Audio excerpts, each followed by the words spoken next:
our list of people is getting long enough. I'm having a hard time determining how many time zones we're looking at here. So, back when we first started doing community updates, we'd have like just a handful of people would show up here and there. And now it's like well into higher double digits. So I appreciate everybody for making time this week. But last week, the reason I bring this up, last week, we felt a little bit like a ghost town. Like, yeah, it was, man. I think you scared everybody off with the education stuff. I know, no one wanted to learn about how to reach out to schools and educational institutions. Everybody has decided that's a dead end. I ain't going to that one. I watched the recording. But I mentioned fiscal year workshops, and suddenly everybody's here again. So, welcome back, everyone. Yep. Also, for some reason, April seems a little quiet. I don't know if it's that way for the rest of you guys, but when it comes to getting meetings and stuff, it feels a little bit like December. Well, Adam, we were talking, and I really appreciate the diverse culture that we get to work with. I really kind of enjoy it. And so talking with someone in the UK this morning, and they mentioned what sounded like spring break, so very familiar with that in the US for kids. But in the UK, I'm learning apparently it's 2 weeks and not just one. So, that wipes out half of the month. If you're trying to work around your kids' schedules, that I don't know whether that's good or bad. I don't know. That's, I guess, debatable. No, Mike, you have to stay. You can't leave. So, I really like this particular topic, and I don't know if anybody else thinks it's exciting or is like, oh, hey, fiscal year workshops. Yay. But the fun thing I learned about fiscal years, having worked with this company, is that the United States, we have a bit of an ego. We seem to think that everybody follows our fiscal year or calendar year. And what I have learned through my years working with all of you is that the fiscal year is a bunch of crap. Some of you, especially in in Europe, in Canada, start in February. You might start in March. You might start in November. So that's where we started learning that these budget workshops that you do with clients can happen anytime, but you have to be cognizant of what the fiscal year for your client looks like. Now, it might be that 99% of you have to deal with a calendar year. That means January through December. That's when you're planning your budgets. Now, in the United States, a lot of government entities and a lot of government contracts work from May or from June to May. And so, or is it July to May? I can never keep it straight. And then some of them work from like an August to July. And so they'll submit their budgets in a June, or they'll submit their budgets in a March to be approved by a city council, by a mayor's office, by some kind of political board. And that's the time you need to be aware of. And I know this sounds confusing because it is. We're not financial people here. You have to find out, when does your client, if they don't observe a calendar year, we're going to call these ad hoc group the fiscal year. And so you can apply the same rules to both, but you have to know, when does your client submit their budgets, especially the big clients, government clients, contracts, any kind of banking or larger companies that you work with, your class A's.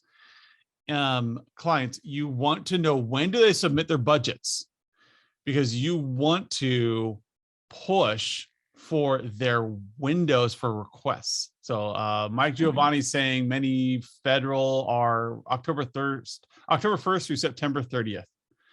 Local education are July 1st through June 30th. There you go. Yeah. And now let me give a little operational tip here. For those of you using the client engagement playbooks, when you go to apply that playbook, you get an option there. By default, I think it selects the current month we're in, but you can select when you want that playbook to begin. Now, that can bring up a whole list of options for you mentally. How do you want to run this? Do you want to keep all your clients on the same 12-month cycle. That makes your lives a lot easier, but it might kind of inject some problems when we're talking about budgeting items. So this is one of those areas where you could choose to start your 12-month playbook to coincide with that particular customer's fiscal or calendar year budget. And this can be applied uniquely to each client across any of your segments. So you really could stagger all this out, or, take it all at once. Again, it gives you an option on how to do that, but that's one resource that you can build into the tool to help you stay on track for these different calendars. Yeah. And along those lines with the playbooks, you should be putting in there maybe Skip can pull this up on his screen. You can pull up who are you going to invite to what meetings. And so you can actually establish a contact that says this is a financial decision maker, and you can apply more weight to them. And also when you do a budget workshop, you're going to make sure that you invite them to the budget workshop. And what we want to discover in a budget workshop, like sometimes I'll disguise it. I'm a little underhanded here, because if you tell a client, hey, we're going to do a budget workshop, you're going to get some mixed results. If Skip's up there doing an example of if you can follow along with that, where you establish your roles and your titles. Yeah.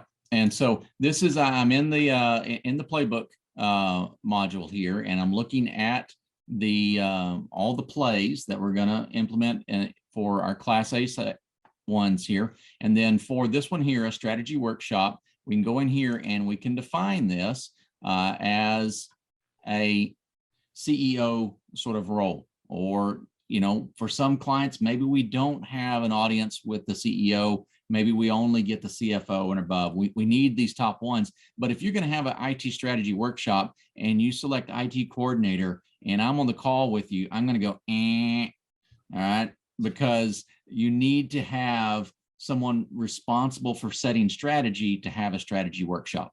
But the way this will work, again, and just kind of review what I said there, month 1, month 2, again, if you're going to start this off with an IT strategy workshop and you want to start this at the beginning of their fiscal year, or you want to, synchronize that, this is where you get to do that within the playbook. Yeah. And this is really important for devising your, let's see here, following host view. Look at that. Right. Oh, I'm still playing with the views here. Gallery. There we go. There we go. So everyone doesn't have Skip all maximized there for the rest of the time. So what I was saying is, like, you need to figure out who's you're going to invite here, and having the CES playbook there where you're tracking the different roles in the organization. When you're doing a budget workshop, you want to invite the appropriate people. Now, as I said, I kind of cheat here, and I will say, hey, let's do a budget review. Do the option of, I'm going to run a strategy workshop. I'm going to do this. But if you know your client well enough, you can name the session something kind of more enticing, like, hey, we're going to do a financial review. That's actually a little enticing to your clients. Like, oh, so we can have time with Skip, and he's going to go through like where our costs are and where we can move things around. And so you can say, hey, we're going to do a budget workshop, or we're going to do a financial review, and make sure that you're spending in the appropriate areas. And that's where you can use our dashboard to kind of show, like, hey, here's where you're performing well, here's where you're underperforming. And you can say, hey, we're also going to identify places where you can save money. Put that carrot out there. And because everybody wants to save money, but also you may say, hey, here's where you're underspending, here's where you're overspending, and you're going to rearrange things around.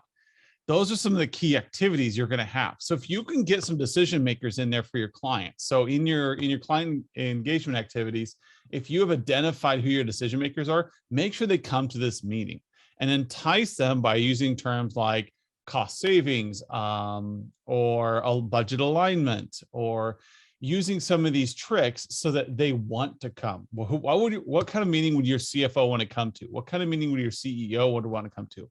Where are your decision makers and what do they care about? So finding the time of year when they're making these decisions will help you entice them into the meeting, and titling the meeting something useful like, hey, let's do your budget review. Let's do a financial review, something that works for them, because you're going to help them come up with their asks. Because as somebody who's in a corporate environment, I had to come up with a ton of budgets. I had a deadline. So I think I had to submit my budget by June of the year before it got approved, because in June I submitted it. It went to the mayor's office, or it got aggregated and reviewed by the board of the company I was working with. Then it went to the mayor's office for review and approval. And in October, we would get our adjustments and our asks. And then I was able to go back to my vendors and say, here's how much I got approved for. Let's move forward with this project in January. It's a 6-month process, but my budget was massive, people. Any of you would love to get a piece of the budget I was running. And the piece of those budgets is what I think you guys need to make sure that you appreciate. So, I had my stint in the corporate world as well. And I remember the first budget cycle that I went through as I got put in charge of, a significant portion of resources within a divisional office. And so, of course, I had to prepare the budget. So the first cycle on that, I go through and I look at it and go, all right, this is all the money I need. And I put that together and I submitted it to them and said, all right, I need this to operate for next year. And my director came back and go, okay, that's what you need. Now, what do you want? And that was totally surprising to me. I'm just, the engineer. I'm trying to keep everything up and running. And nobody had really ever asked me, what do you want in the corporate, environment? And so I started sitting back and going, well, wow, it's really cool. I mean, Cisco's come out with these new access points, and I started putting all these things together. And he said, okay, let's make some project proposals. And the great thing about it was, he said, all they can do is say no. All right, and so we did that. We put that together and at least half of all my projects always got approved because I just asked for it. And so this is the great opportunity for you to get in and talk to your clients. We're always talking about what they need. What do they absolutely have to do? But this is a really cool place where you can talk to them about what they want and begin to be part of that process to help develop those things. If it doesn't pan out, you may have lost a couple of hours engagement time. But for those ones that do play out, that is money, big sums of money. So don't pass up the opportunity to find out what do they want to do. And that's what I wanted to get over here with point number 3 is, how will a budget workshop increase your client success? For your clients who have to deal with public budgets, and for some of us, that's a lot of them, knowing when they're doing their planning phase so that you can run this review session with the appropriate people is going to save them time. If you would have hit me up around May and said, hey, would you like an extra set of eyes on your budget this year?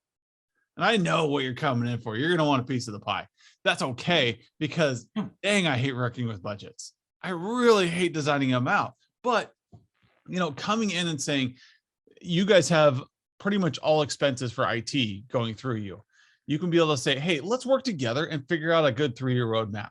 And when you do that, because I had to come up with the justification for my budget, when I'm working with you in May and we're doing a $300,000 3-year project with you, or like a $200,000 2023 project, I've got to justify it saying, oh yeah, we're going to revamp, we're going to switch all the way from Brocade to Cisco, for instance. I guess I'm old. Major switch from Foundry to Cisco for our core. And I'm going to plan this out. This is a multi-million-dollar project, and I've got to work through somebody for it. You're with me in May and saying, hey, while you're doing that, if you did this, you could save some money. If we did this, we could save some time. My engineers like to do both these things at the same time. If you're putting in those fancy 2Ks into your top of rack solution. Maybe we should get some 5Ks for that mid-tier while you're at it. And you could start planning out and doing an appropriate project rather than this ad hoc. Because you came into me in November and said, hey, are you looking at any switching or firewall needs? I'd be like, yeah, my budget's already approved. I've got to work with it in my shoebox now. You have no more decision-making power. I have no decision-making power. It's all been said and done. Now, unless I cut another project. So for those of you walking into a fiscal year client and asking for, hey, what can we do with you now? It's too late. You missed the window. And next year, when I'm thinking about it again, I'm not talking to you because you're too busy doing operations with other people. So I'm planning this budget in May all by myself. Yep. I'm guessing how much is. I might email you and say, hey, can you give me a softball number for how much it would cost for, say, 200 Nexus switches? And you may be the lucky guy I reached out to. Yep. But for smaller clients, they're working day to day, man. They're working month to month, and they want to reach out. So what's the play with those organizations that fly by the seat of their pants? That is an excellent question, Mike, because somebody else can ask questions too, not just Richard and Mike. There's more of you out there. I see you. But the play for these fly by the seat of the pants is you own them. You become the strategy. You become the rock. You become the planner. You become the framework, the organized one. You help them because they know they're flying by the seat of their pants, and they probably don't like to do that. And when you come in with a plan, they're like, oh yeah, I got to do this. They're helping me out. They're taking all of this off my plate. So yeah, those messy, scattered ones, tackle them with a plan. That is going to appeal to them, and they're going to appreciate your organization in that. Here's how Adam Walter has done this with multiple companies where I walked in and the budget was an absolute mess. I walked in and I did the hard work. I sat down with a spreadsheet, literally a spreadsheet. And I walked through the variable expenses and the fixed expenses for the past like 2-3 years, as far back as I could go, as best I could. And I generally guessed how much our budget was. And then I came up with a detailed budget. Because whenever I walked into an organization, they didn't believe that you could predict the expenses of an IT department. I said, watch while I do it. Now, that was true maybe around 2002 to 2007, when it was a freaking Wild West out there. Today, you can generally predict 3 years out what the expenses of an IT department are going to be. It's not that hard. And you give yourself a nice little 10% leeway on either end. But you walk in with this spreadsheet like, hey, in the past, you spent about $120,000 with us, or $20,000 on assets a year. And it's kind of been scattered. I have a budget proposal for you. If you follow this, you'll have all your PCs covered. We'll make sure that we get you on a good rotational cycle, and we'll make sure that there's no surprises coming up. Kind of like your managed PCs, but not quite.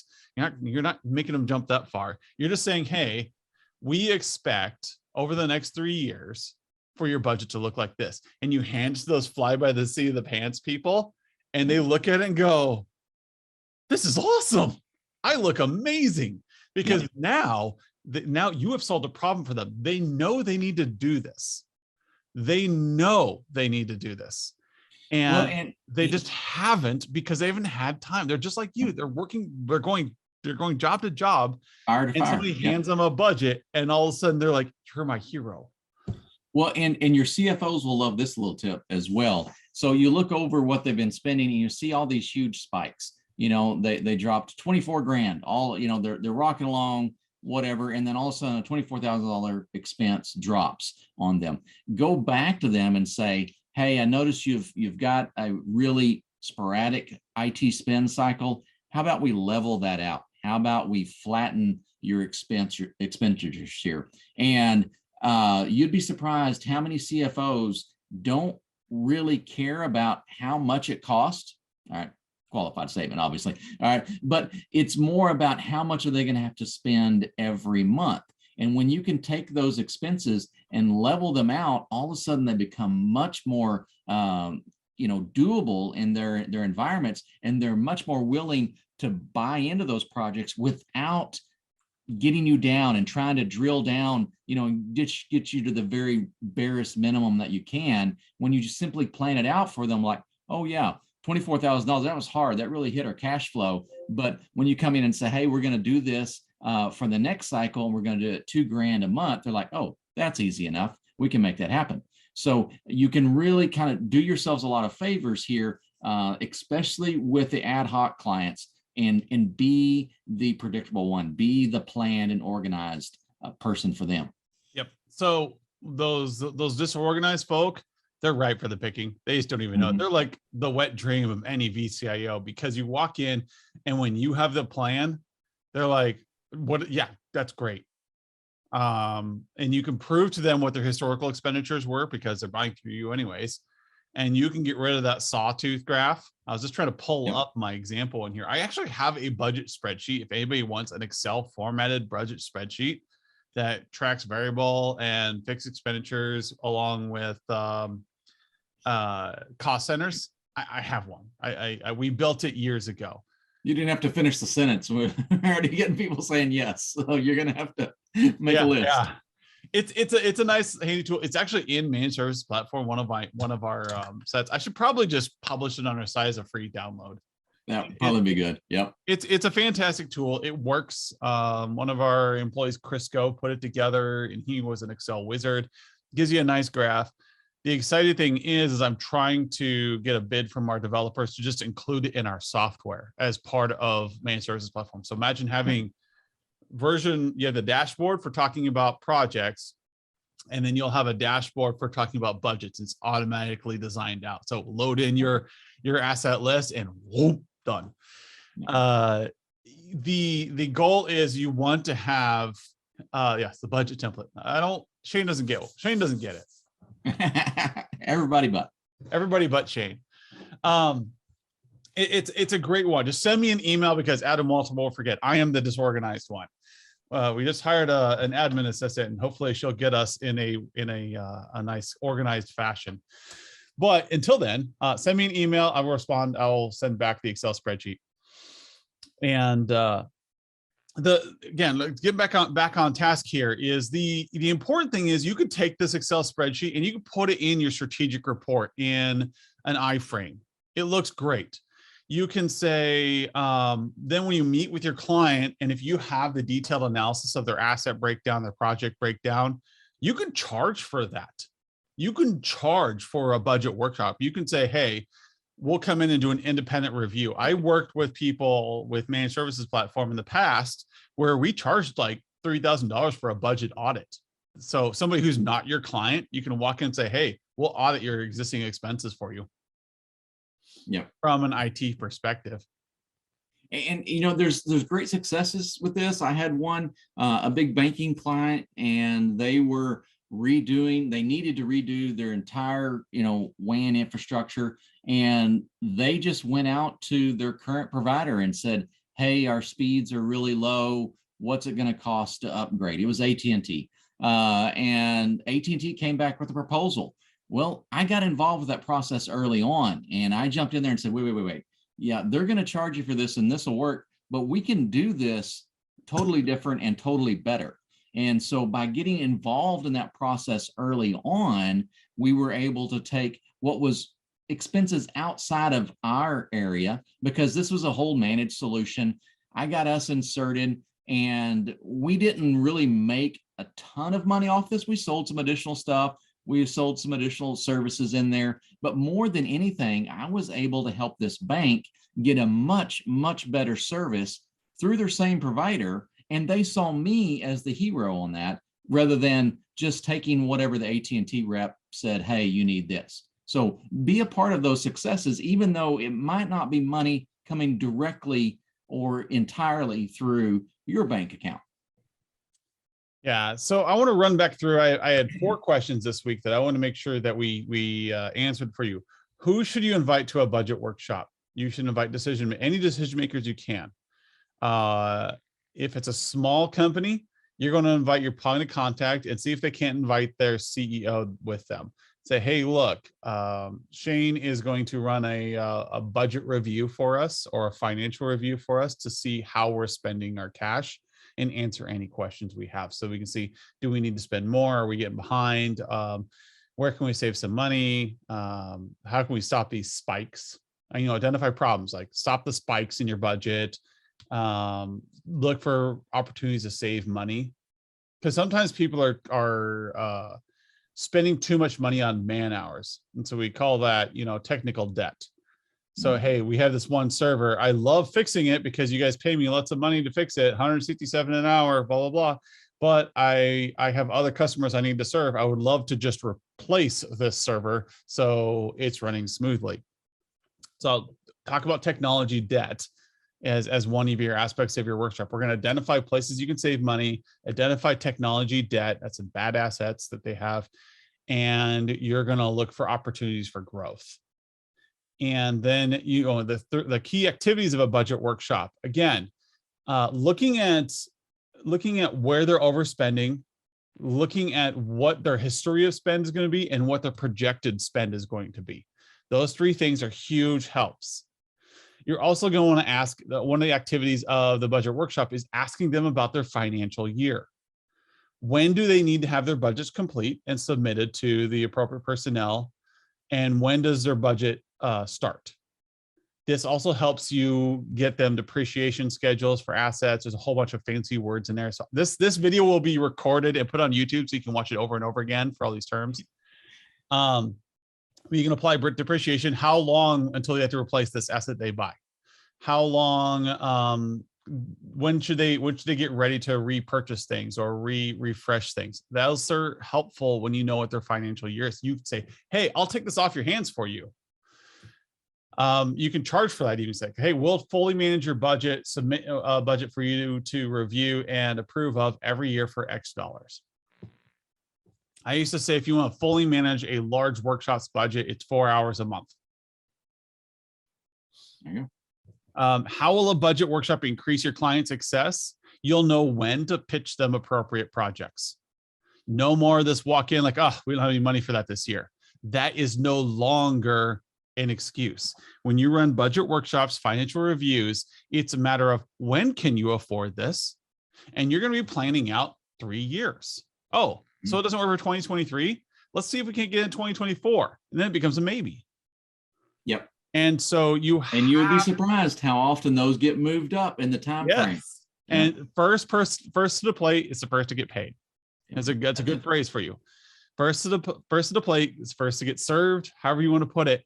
But you have to have your hand out because you want them to say, hey, oh man, that's a great idea. Let's give Chromebooks to all of our employees at $300 a piece so they can work from home.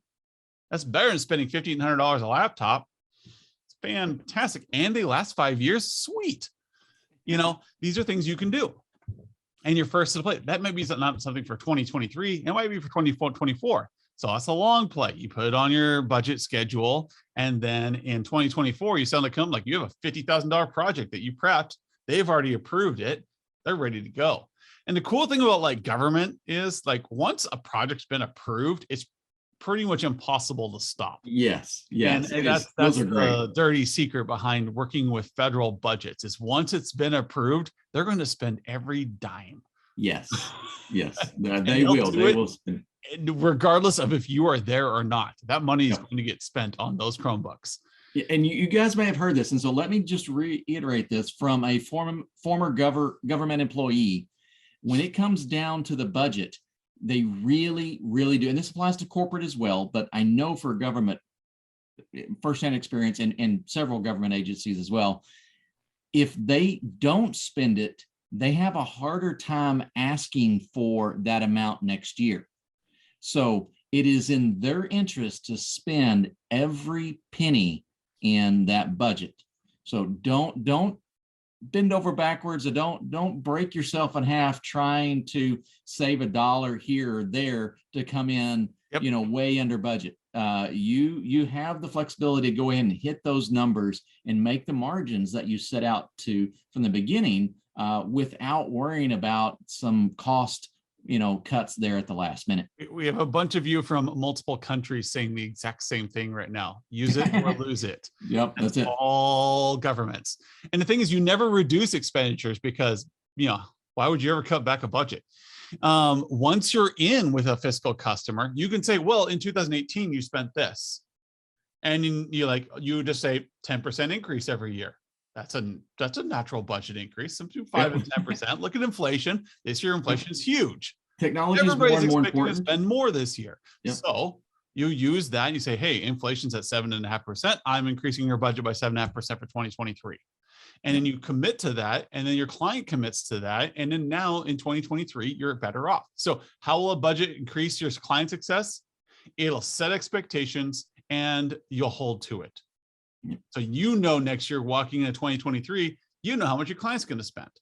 And maybe every once in a while somebody has to shrink back because they had a bad year. It happens. But you at least have something to work off, which is more than you have now. The last thing is, how does a managed services platform tool fit into a budget workshop? Multiple ways. The strategic report, putting an iframe in there with a budget to your Excel spreadsheet that is holding their budget. 2, using the client engagement scores. That is an activity that's high value. Right. And so as Skip showed you earlier, you can go in, you can apply, you can select who's going to be at that meeting. You can track who you want to be at that meeting. And then you can use it to score. Did we have a financial review for this company this year? Did you do it the right way? I mean, yep. having a financial review is great, but if you aren't having it with the right people, it's pointless. Don't waste your time. Yep. So those are the 4 things you need to know about a budget workshop. Get it scheduled around that financial year. Invite the correct people that are in your playbook. Make sure you're reviewing where you were and where you're going.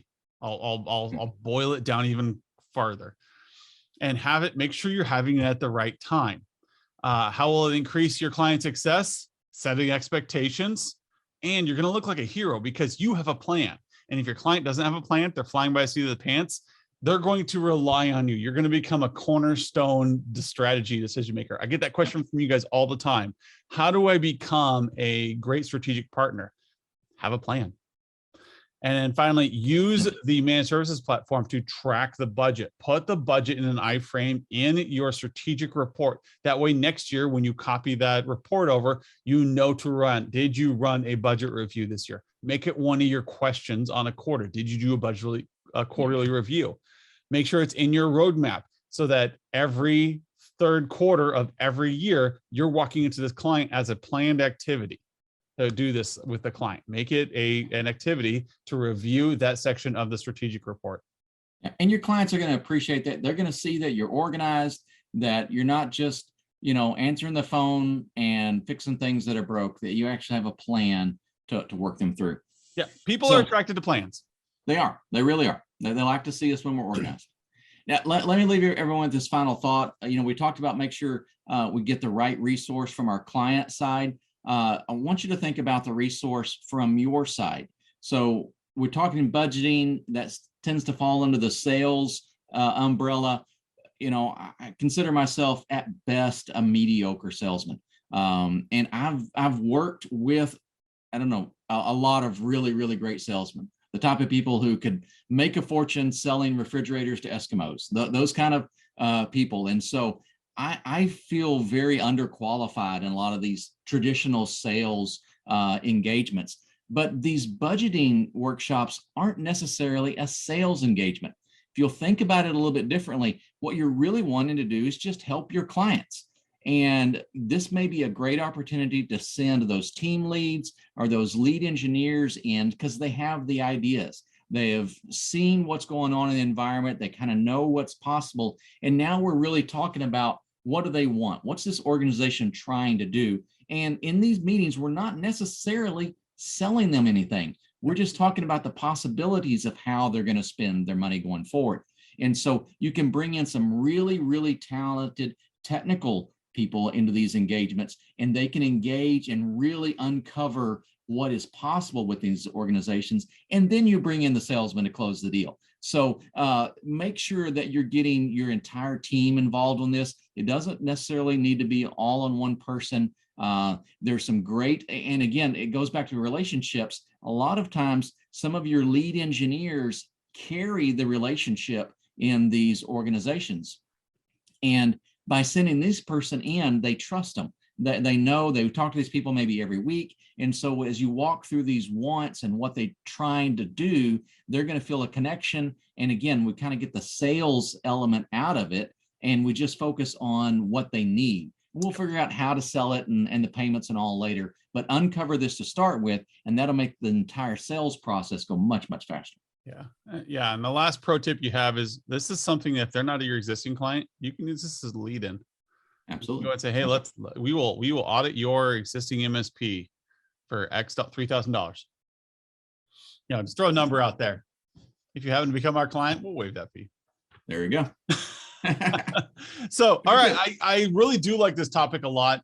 If you guys ever want us to build some skill videos and post them on YouTube on any of these topics that are here today, I can go for probably a good 20, 30 minutes on any of these terms, from variable expenses, fixed expenses, determining appropriate meeting cycles, those things like that. I'm happy to just sit and talk at no one for a half an hour and post it to YouTube so you can watch it at your leisure. If there are any topics that you would like more information on, just email, say, hey, can we get a skill video on Skip's beard combing techniques?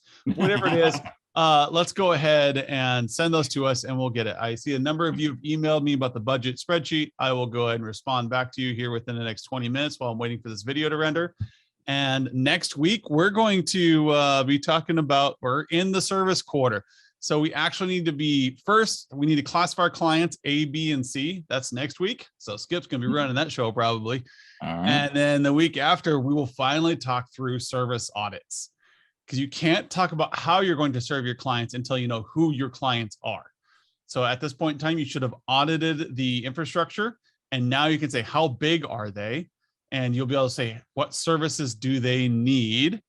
And then at some point here, I'm going to cut up 10, 15 minutes. I'm going to show you the software roadmap, which we have almost pretty much done. I just need to make it pretty. There you go. Yep. Have a happy Easter, everyone. It is a great long weekend. Normally I'm camping this weekend, but I'm actually home. So I think I'm going to do some wood turning and some shop time. So we'll see everyone next week. Have fun, everyone.